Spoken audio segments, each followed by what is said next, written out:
A cartoonish video from China just set off a storm across Asia. Its target? India. Its message? Sharp satire disguised as comedy. And the reason? India's bold claim that it shot down 5 Pakistani fighter jets. But in the age of memes and media wars, was this just a joke, or a strategic punch cloaked in animation? Welcome to Glorica 26, where stories from across the globe come alive, not just as news, but as global dramas worth watching. Today, we unpack how a simple parody video from China stirred up a geopolitical triangle of tension between 3 nuclear powers: India, Pakistan, and China. And why this isn't just internet trolling, this is narrative warfare. Let's rewind to February 2019. The region of Kashmir, a long-disputed and militarized border zone between India and Pakistan, once again found itself on fire. This time, literally. A suicide bombing in Pulwama killed more than 40 Indian paramilitary troops. India quickly pointed fingers at Pakistan, blaming them for harboring the militant group behind the attack. Days later, India launched airstrikes deep into Pakistani territory, claiming to hit a militant training camp in Balakot. Pakistan responded with its own airstrikes, triggering a tense aerial dogfight between the two nations. Indian media, riding a wave of nationalism, claimed that 5 Pakistani fighter jets had been downed. They hailed the bravery of their air force and praised the strategic superiority of Indian skies. But then came a shocking twist. Pakistan captured an Indian pilot, Abhinandan Varthaman, after shooting down his MiG-21. They released videos showing him sipping tea, calm and collected, even in captivity. It was a rare moment of propaganda power shift. While India claimed multiple kills, Pakistan showed receipts. 1 Indian jet downed, 1 pilot captured, and no evidence of Pakistani losses. In the heat of this back and forth, as both sides waged information war, China suddenly chimed in, not with statements, but with satire. Enter the Chinese parody video, a short animated clip featuring cartoon versions of Indian and Pakistani soldiers. India's jets are shown zooming into the sky, only to crash seconds later in a series of slapstick-style explosions.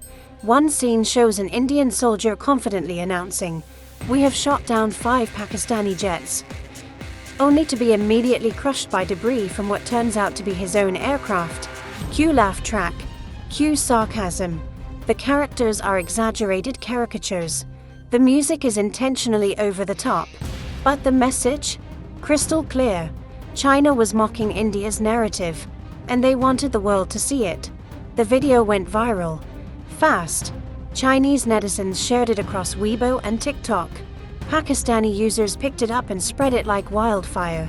Indian audiences, on the other hand, were not amused. So why would China create this video? Well, on the surface, it looks like just a meme. But dig deeper, and you'll find something much more calculated. China is Pakistan's long-time strategic partner. From military cooperation to massive investments under the China-Pakistan Economic Corridor, CPEC, the alliance is ironclad. On the other hand, India and China have been locked in a Cold War of their own, especially after deadly clashes in Ladakh in 2020.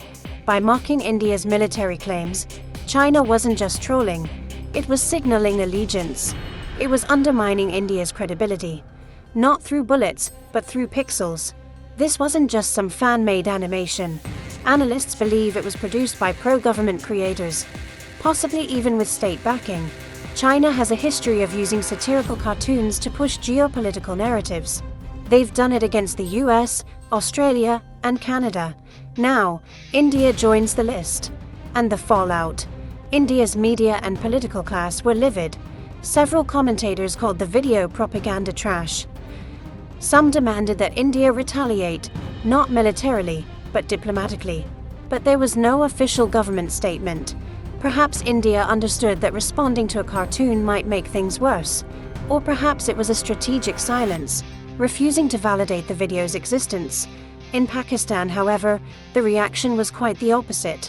Celebration. Major news outlets aired the video. Hashtags like #ThanksChina trended online. Some Pakistani politicians even reposted it with laughing emojis. The message was clear. China had thrown its digital weight behind Pakistan and humiliated India in the process. What's really fascinating, though, is what this tells us about the future of warfare. Not the kind with tanks and missiles, but the kind fought on TikTok, YouTube, and Instagram. In the modern world, narrative is power, and whoever controls the story wins minds, wins allies, wins influence. Satire has long been a political tool, but now it's being wielded by nation-states on the global stage. What used to be late-night comedy is now international messaging, and videos like the Chinese parody, they're just one weapon in a growing arsenal of soft power psychological tools. This isn't about laughing. It's about undermining authority. It's about embarrassing your rival without firing a shot. And it works. India's initial narrative of 5 Pakistani jets destroyed was instantly drowned out by the viral animation. People stopped talking about the alleged air victories. They started sharing memes. The truth became less important than the tone. And in a world where attention is currency, China had just bought a lot of it, with just a few frames of animation. So what happens next? Most likely more of the same. More cartoons, more memes, more satire-based diplomacy. It's cheap, it's effective, and it travels faster than any missile. But for countries like India, the challenge is deeper. How do you defend your national image in a world where ridicule spreads faster than press releases? And how do you fight back when the enemy isn't a nation, but a joke? At the end of the day, the Chinese parody might seem like a footnote in global politics, but it's also a sign of where things are headed, not toward bigger bombs, but toward bigger punchlines. If you like this deep dive into global narratives and digital warfare, make sure to subscribe to Glorica 26, where the stories are real, the stakes are high, and the drama never sleeps. Expanded continuation begins here. This wasn't just a one-off gag, it's part of a larger pattern. A new front in modern geopolitics where ridicule isn't collateral damage, it's the main artillery. Let's put it in perspective. Just a decade ago, countries competed with economic clout, military strength, or diplomatic alliances. Now, they compete in the meme market. China, Russia, Iran, and even the US have realized the digital battlefield has no Geneva Convention. And the Chinese parody video wasn't just humorous, it was strategic. It rewired the emotional response. It reframed the power dynamic. Because here's the secret weapon of satire. Once a nation is mocked effectively, defending itself only makes things worse. If India had responded aggressively to the cartoon, it would have looked insecure. If it ignored it completely, the ridicule lingered unanswered. This is the paradox of propaganda comedy. Any reaction fuels it. You're trapped in the joke. And China knows this. Beijing isn't just investing in infrastructure or space stations. It's investing in soft power narratives. It runs Confucius Institutes across the globe, state media in multiple languages, and now, parody videos with global virality. Think about it. A warplane can destroy a building, but a meme can destroy credibility. And once credibility goes, so does influence. So does leverage. Let's take a historical example. During the Cold War, the Soviet Union was terrified of Western satire, because jokes can do what bullets can't: pierce ideology. Now we're seeing history repeat, just with more colors, more animation, and 5G speeds. Meanwhile, India has a tough path forward. Its domestic media ecosystem is already saturated with nationalism, making it harder to admit any fault or laugh at itself. And in a hyper-patriotic environment, satire can be seen as treason, even when it comes from outside. But if India wants to play on this new stage, it needs more than fighter jets. It needs digital artists, meme tacticians, and narrative architects. Because the rules have changed. Wars are no longer fought in trenches. They're fought in comment sections, live streams, and trending hashtags. And right now, China is playing the game like a seasoned veteran, while others are still reading the rulebook. There's another layer here: audience psychology. In the digital age, attention is fragmented. People don't want a 10-minute explanation. They want a 10-second laugh. So whichever side can compress its message into humor wins the eyeballs. That Chinese parody video did in 30 seconds what hours of press conferences couldn't. It reshaped public perception with a laugh track. And that's what makes it dangerous.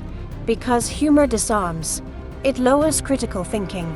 It spreads without resistance. People don't fact-check cartoons. They just share them. And when enough people laugh at your enemy, it becomes harder for them to be taken seriously. So what's India's counter move? Should it fight jokes with jokes? Should it invest in its own satire army? Should it lean into the humor or avoid it altogether? That's the trillion-dollar question. Because this is no longer about military parity, it's about perception supremacy. And in that realm, the first casualty is always nuance. Let's zoom out even further. This trend, weaponized parody, isn't just an Asia issue, it's global. We've seen similar tactics between the US and Russia, between Israel and Iran, even in regional conflicts in Africa and Latin America. The meme is now mightier than the sword, because it hits harder where it hurts most: identity, image, and pride. The battlefield is your phone screen. The bombs are the pixels.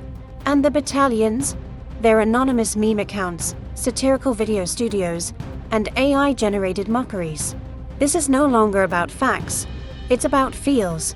So when you see a cartoon floating around, mocking a government, a war, a scandal, don't dismiss it. That's not just a joke. That's the tip of a narrative spear.